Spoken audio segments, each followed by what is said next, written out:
Hey guys, what is up? Welcome back to my channel. Mystar here to show you how to become a master of your reality every day, love.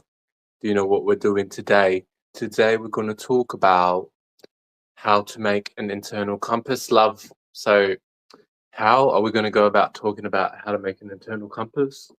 We are going to be breaking down some tips, some tricks, some things that I've I've definitely learned along the way that have helped me to kind of know when I'm in an internal space more doing something based off my emotions, or whether I'm doing something based off of like what's actually going on.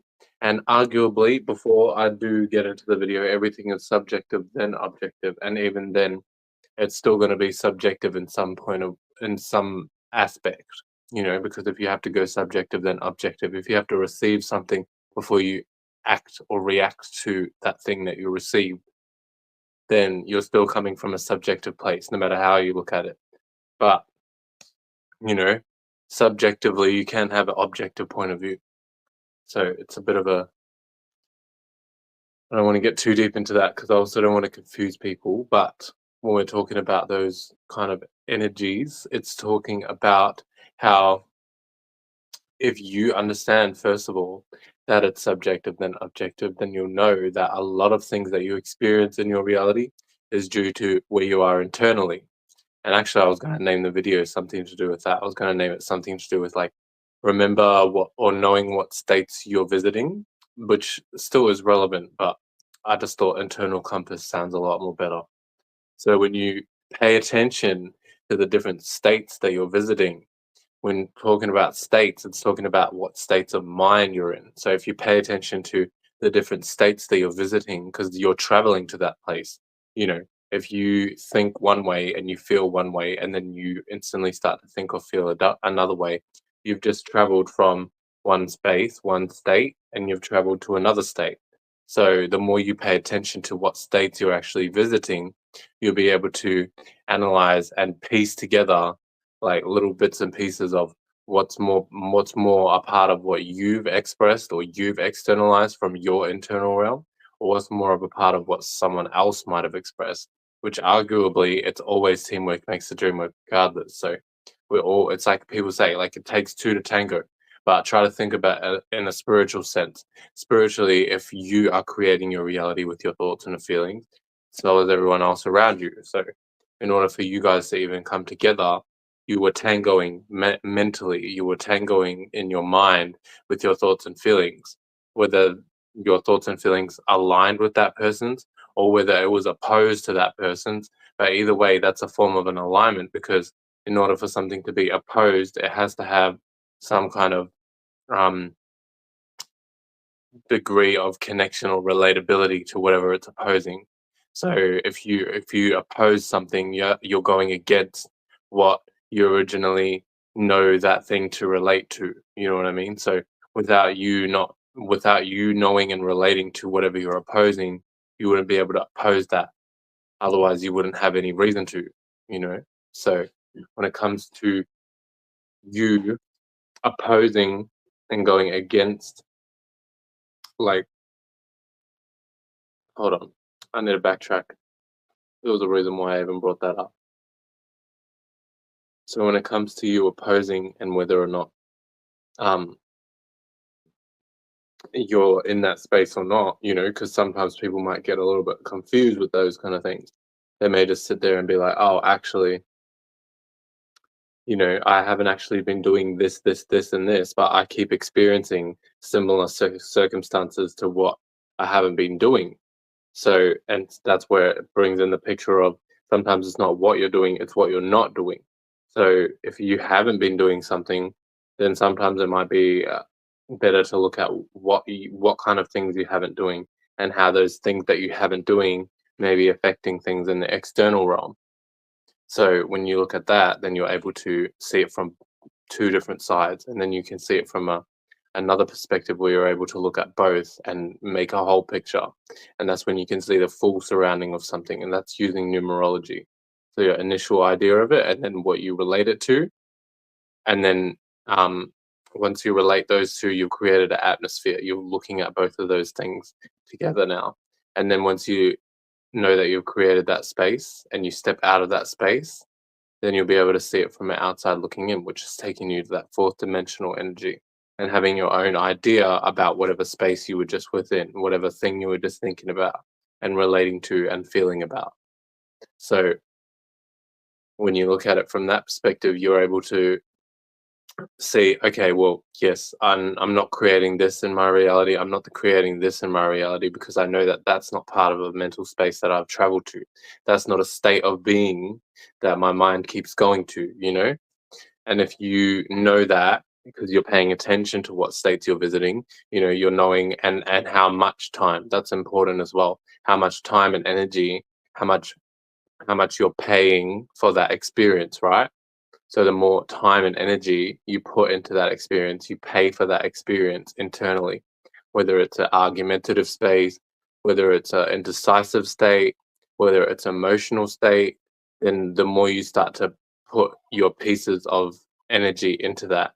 So when you want to separate from something, it's like literally you have to like separate from even adding any thought or feelings, any time or energy into that thought, and then that'll help you just to slowly separate a circumstance of not letting of letting your reality overrule like your thoughts and feelings and not fighting against them, or maybe your reality is not shifting in the way that you would like it to. Then that's when you look at, okay, well, what am I not doing? What haven't I been doing? Maybe you might need to separate or spend less time from a certain circumstance or person, place, or thing, and go into your own hermit mode where you're going internal and looking at what kind of actions you're actually taking in order for yourself to reach this external space, you know, because everything bends in from the mental to the physical love. So if you don't know that, then now you know. But if you still don't know, then I don't know what to tell you, love. I'm not here to prove shit. So when you know that everything bends in from the mental to the physical, subjective then objective, then you know the objective of the game.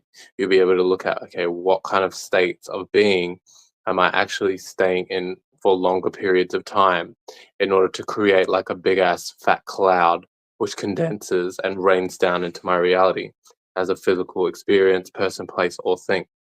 So when you know that, then you'll be able to, oh, actually, when, like, let's say maybe you haven't been experiencing something, you haven't been experiencing a lot of argumentative energy, you haven't been experiencing a lot of like whatever energy it may be. Then let's say you're paying attention to what kind of states of being you're in, right? What kind of states you keep visiting. You're looking at, okay, well, actually, today I was in really like a really oppositional space with myself. I was arguing with the two sides of myself. I had one side of myself wanting this, and another side of myself wanting that. And then you're constantly, you notice that maybe you put like 3 4 hours of trying to battle with that internal space within yourself, and to the point where you were able to kind of clear it and let it go, but also to the point where you know that it internally affected you quite a lot, right? So once you pay attention to that, you'll be able to pay attention to how it affected you. What kind of feeling and thought did it actually make you think or feel in that moment, right? So then if you did well and you cleared that, then you'll be able to kind of have that moment of peace, but eventually it'll rain down into your reality, right? As a cloud, a circumstance, person, place, or thing. And you'll be able to piece together based on whatever state you just visited, whether or not the circumstance is a product of that. Because when you look at the way that you feel and think, then you'll be able to be like, oh, well, actually, this circumstance made me feel exactly the same way that I felt like a couple of days ago when I was in that internal space of arguing with my own self. And now I'm seeing this circumstance, which may not even look the same or sound the same as how you felt, but the energy that you feel, because the energy doesn't lie when it comes to that kind of shit. The energy that you felt, right? I don't know why I'm holding this and playing with it. But yeah, the energy that you felt made you realize that, oh, this is the space that I was already in the other day. So now you know when you're in that circumstance not to give it so much weight, not to give it so much energy, because you know that, wow, you technically created that circumstance in order for you to feel that energy come back to you. It's like that karma concept, but really it's whatever you push out is what you get back. So when you're pushing out fumes of thoughts and feelings of being in a certain space, then once it comes back, it'll come in a person, place, or thing. It doesn't matter. The shape or form is irrelevant. But the energy that you feel, the thoughts and the feelings that you get when you're in that circumstance is going to show you whether or not that came from an internal place or whether it came from an external place. And you'll know based on the familiarity of the circumstance when it comes to energy wise. Like if you're having a dream of you going really, really fast in a car, right? And you kind of have that excited, anxiety, nervous feeling, you know, in reality, you're not gonna always experience yourself driving in that car, right? And if anyone's had dreams that, you know, you're able to analyze and piece together and connect to your reality, then you already kind of get the concept that I'm trying to get at when I give this example. So once you do that, you're able to be like, oh, you see in your reality, maybe the next few days, there's some kind of circumstance that has nothing to do with cars. It might just be like you have to really, really rush to get ready for work. And now, when you're rushing to get ready for work, you kind of feel this nervous slash excited energy. And now you're in this state of being. But if you're not aware of how to how to be aware of the states that you've been visiting, whether it's in your dreams or whether it's just in your internal realm while you're awake, which is really just that is your where you dream when you're in your internal realm, but you're just asleep.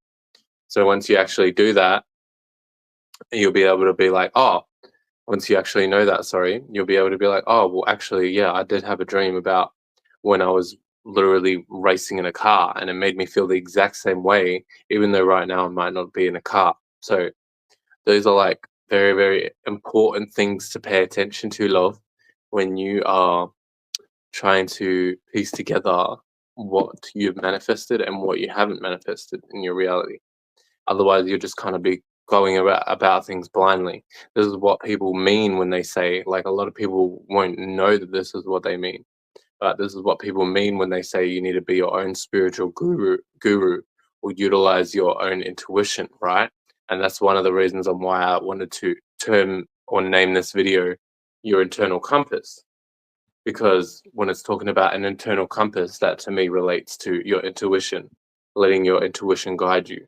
And your intuition is a tool. So you can either, you know, have a really shitty tool that you didn't really take much time to craft and um, manipulate and create in the best way possible, or you can have a really sufficient tool because you've taken that time to actually piece together the different scenarios and circumstances that your life is showing you, which is just receiving whatever's going on and being able to make sense out of it, being able to bring your masculine energy and make that sense, square it out in your mind and create a concept or an idea or a certain way of being, like an action, an expression for you to actually enact and create a better circumstance for yourself, because now you've squared it out, you see all four sides of it, and you're able to step out of that square, out of that box that you've created.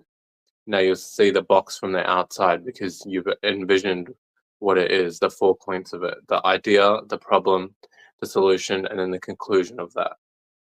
And then you'll be able to do better in your life because you'll be able to understand what kind of mental internal space you're creating for yourself. And the more and more heavy that feeling is, the more and more strong and turbulent that feeling or thought might be, that mental state that you're in, that's how much of a body you've created within that state. So you've created this mental body for your spirit to inhabit, and it's gone very, very turbulent. You know, if let's say you're overthinking, then you're like created a massive body for yourself, which is within that overthinking state of being, within that overthinking state of mind. And then the more you start to add fuel to that. Maybe you might have certain circumstances like at work or at home where people might make you get in this overthinking state of being. And this is besides when you're overthinking about their actions, maybe they're making you overthink about your actions, right? Because you've been in the space of overthinking your own actions, right? And then all of a sudden they make you overthink about your own actions. You already know, as the spiritual sensei, of being like aware of your internal space. You already know, oh well, actually I've been in this space already the past few days.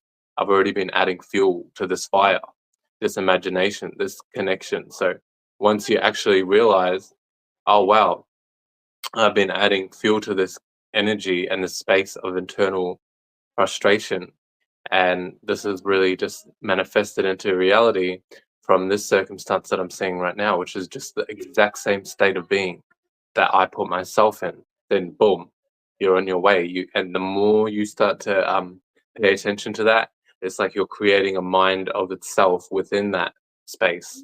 So, and that space is you being aware of whatever mental space that you're in.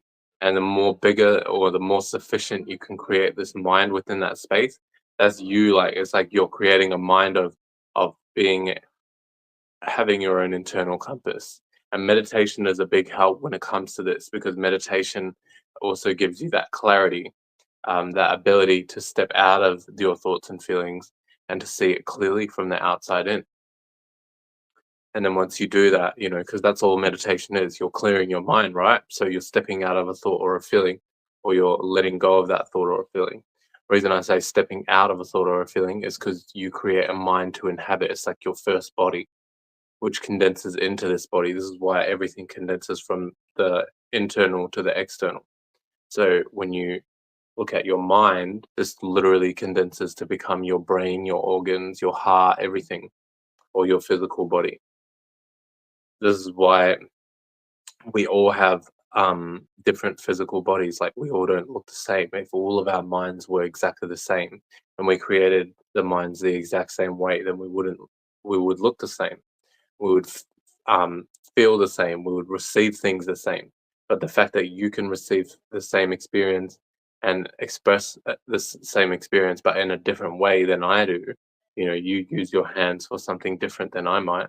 You use your brain for something different than I might. So that just shows you're using your mind, your thoughts and your feelings in a different way.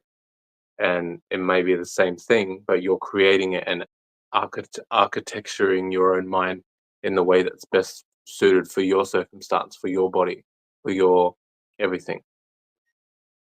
So yeah, when it comes to that, you can really just get some gems out of that, mate. You can really get some gold, and you can really use things in the best way for you to be bold.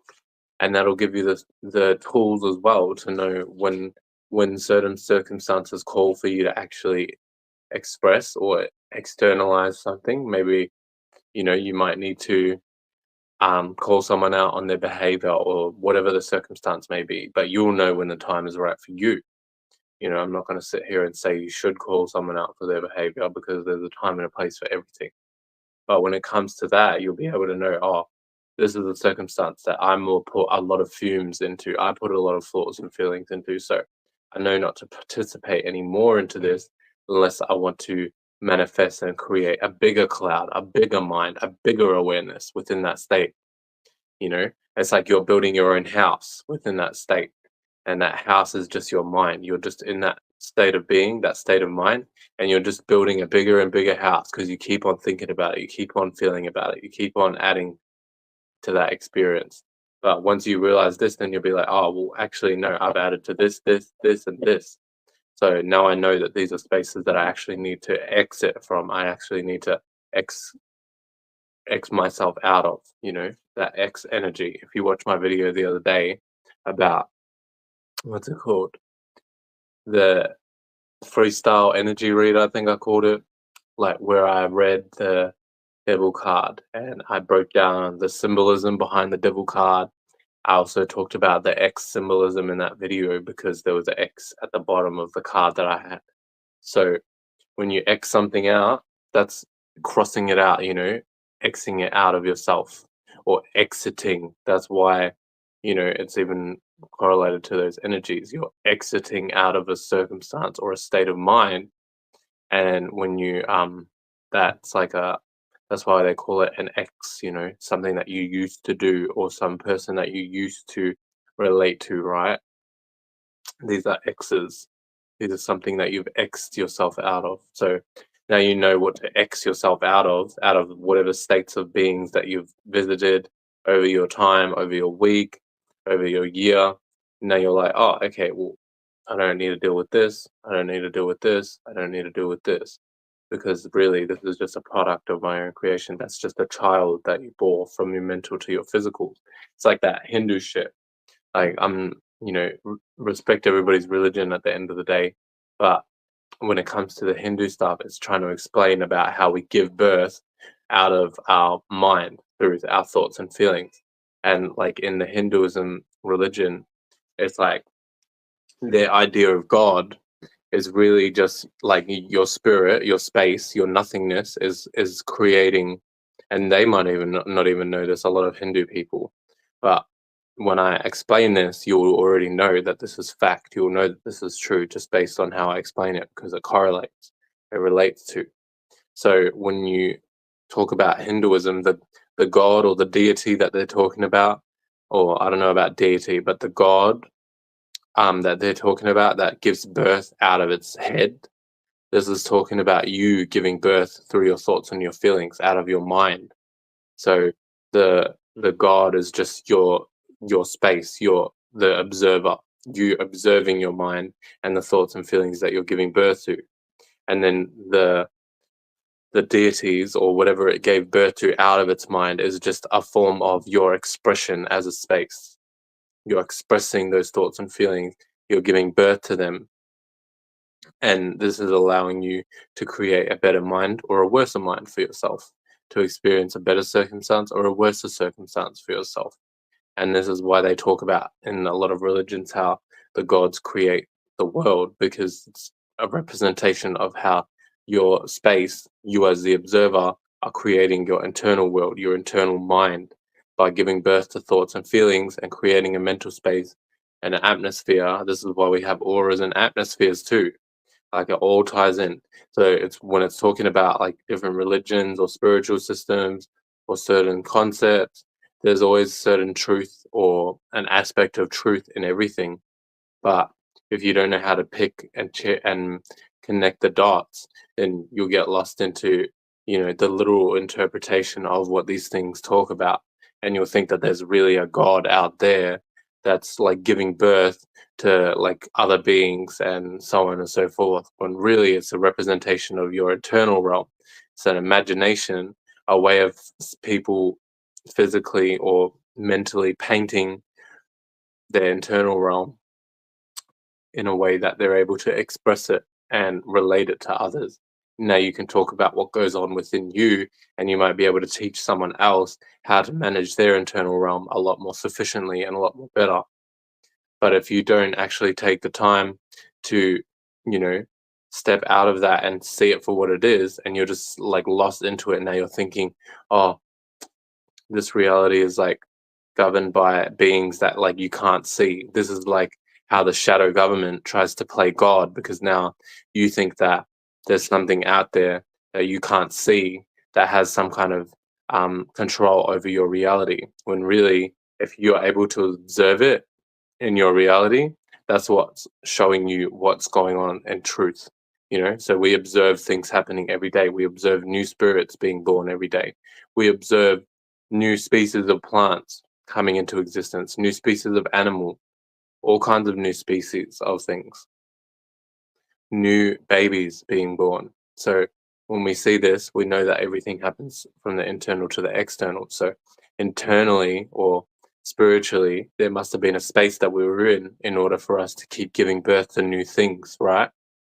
And when you keep staying into that space of hanging on and clinging on to the old, then you're kind of ignoring the natural order of how things play out, because you're looking at things like, oh, I have to fixate myself into this one state of being. I have to fixate myself into this one way, as opposed to looking at life and seeing everything changes, everything shifts, everything transforms. And once you know that, then you can get with the program a little bit quicker. A lot of people try to stay in one state, and then this leads to like really massive tower moments where they feel like things are falling apart. But really, your spirit is just trying to show you like you want a new experience. You want to be in a comfortable space. You want to push yourself out of your comfort zone. But when people get lost and fixated into this physical body because it's so dense and so hard, everyone thinks that you should follow this. Like this is where people talk about like getting lost into your desires, getting lost into a Lucifer, because you've created this light, the light bearer. You're bearing this light, right? And you're allowing it to let you bear false witness to yourself. You're thinking that this is you, this light is you, this lie is you, and then you're allowing yourself to constantly be fixated and stuck on that light, on that lie. And then you're not allowing yourself to transform. And then your spirit has to create a circumstance for you to shake yourself out of that light, for you to shake yourself out of that mind state, because you think that, oh, I have to act this way, I have to be this way. But once you realize that, oh, my spirit is actually leading me to do something else, my spirit is actually, even though I might be afraid of this circumstance, right? I might be afraid to jump into something new, but sometimes that's the best thing for you. And it's about having balance always, when to find that space or moment to be in a comfortable space, and when to find that moment to be in an uncomfortable or push yourself out of your comfort zone. And only you know, based on what experiences you're going through. How many times you've spent in that comfortable space, how many times you've spent in that out of your comfort zone space. And when you teeter too far onto one end, your spirit will force you into the other, because you're always getting put into a more better state of balance, because your spirit does not like to stay into one mind. That's like being trapped in a hell. And when you experience the same thing over and over every day, this is why they talk about it in the Bible. They talk about experiencing the same experience over and over a day, every day for an eternity. And that's like a representation of hell. But really, it's just you internally trying to stay fixated into one state of being, and then that bending into the physical. You will just want to experience the same kind of mental state, the same kind of thoughts and feelings, and then you won't ever transform, and this will bend into your reality. Now you've got so many circumstances that don't want to transform, that don't want to change. But it all started from you not wanting to transform or change internally. And then once you realize that, you're like, oh, actually, no, I can just free myself from this. I can just let this go. I can just shed this old light, this old form, and shed it to create something new. And then boom, that's there's a little pointer.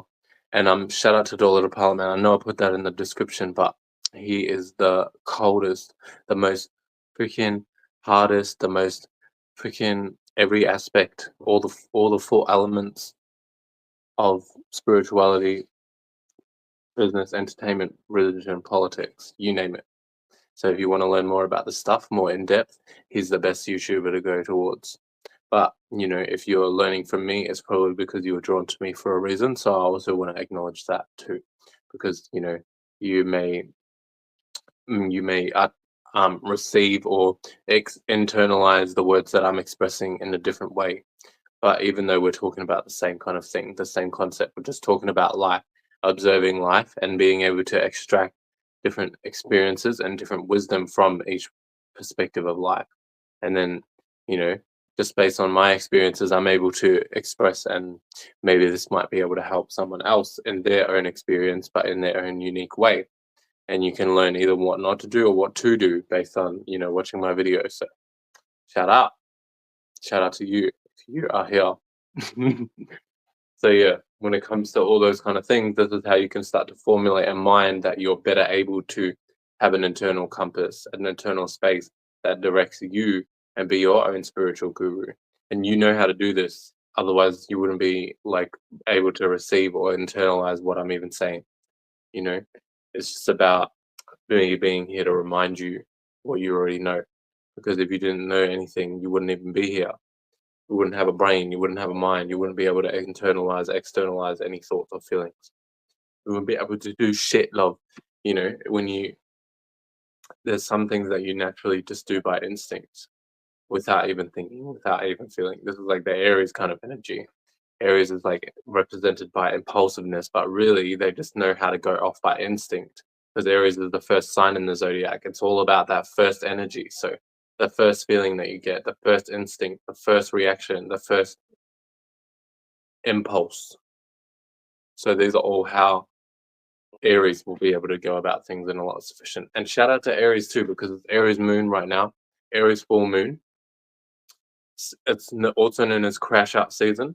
So Aries full moon, especially because it's the full moon, is going to be a big extreme expression of what we've been internally experiencing. So if you've been experiencing like a more indecisive space or a space of kind of combating with yourself, battling with the two sides of yourself, or if you've been experiencing like a real sad or down state, we're going to experience the extreme mode of these things. We're going to be experiencing it in the fullness. And this is every time it's a full moon, it's always going to be in its full state because it's an accumulation, a cup full of whatever you've just drank leading up to the full moon. This is why also full moon's like represented by water. So it's like that connection to the tides, but also its connection to your emotions, your internal space, what kind of things you've internally expressed. So when it comes to Aries, it brings extreme energy, it brings that passionate energy, it brings that independent vibe. So because we're in the Aries full moon, it's going to be extreme versions of these things. So we're going to extremely experience the fullness of whatever space we've created for ourselves. So it's important, more important now than ever, to be mindful of the kind of internal space that you've actually created for yourself, like prior to the full moon, building up to the full moon. And then you'll be able to avoid a lot of different experiences that may just lead to more of that experience rather than like analyzing or sorry, rather than jumping into it and adding more fuel to that fire, you know? So when we're talking about Aries moon, you're going to be passionate and extremely passionate about with the sun and Libra about some form of balance or about your relationships or about how the thing people, places and things that you're actually relating to. And then, you know, when those come together, this can come in either a positive or a negative way, depending on what kind of seeds you've planted, and then that'll help you to kind of gauge where you're at during this full moon and what kind of stuff you might need to fix, what kind of stuff what kind of thoughts and feelings you might need to give death to, and what kind of thoughts and feelings you might need to give birth to. And then this is how you can get yourself back in realignment with your own internal space to align with the up as above or as as without, really, because it's as within, so as without. So yeah, when we're talking about the Aries full moon, just be mindful of what you're passionate about, the emotional state that you're in, because it may be extreme, it may be heightened, it may be like very, very combative, because Aries is ruled by Mars too. So could be in a combative space. When you know this, you're able to um, kind of stop yourself ahead of the game. This is why it's really important to know the astrological transits. All right, love. Then you'll be able to kind of swim like a fish better. You know, because we're all swimming in that esoteric water, that esoteric mind that we built for ourselves. And then, yeah, shout out to the Aries, shout out to the Libra too. And that's opposing as well, I wanted to say, because when the moon and the sun are in opposite signs, which is Aries and Libra, they're both opposite signs. When they're in opposite signs, then you know it can cause kind of confusion sometimes, depending on the two planets that are opposing. And when it's Mars and Venus, can be an opposition against or going against. When it's talking about the Aries moon in Mars, you may feel like you want to go or independently go for a passion or express yourself in a certain way, or you may feel passionate about some kind of emotion.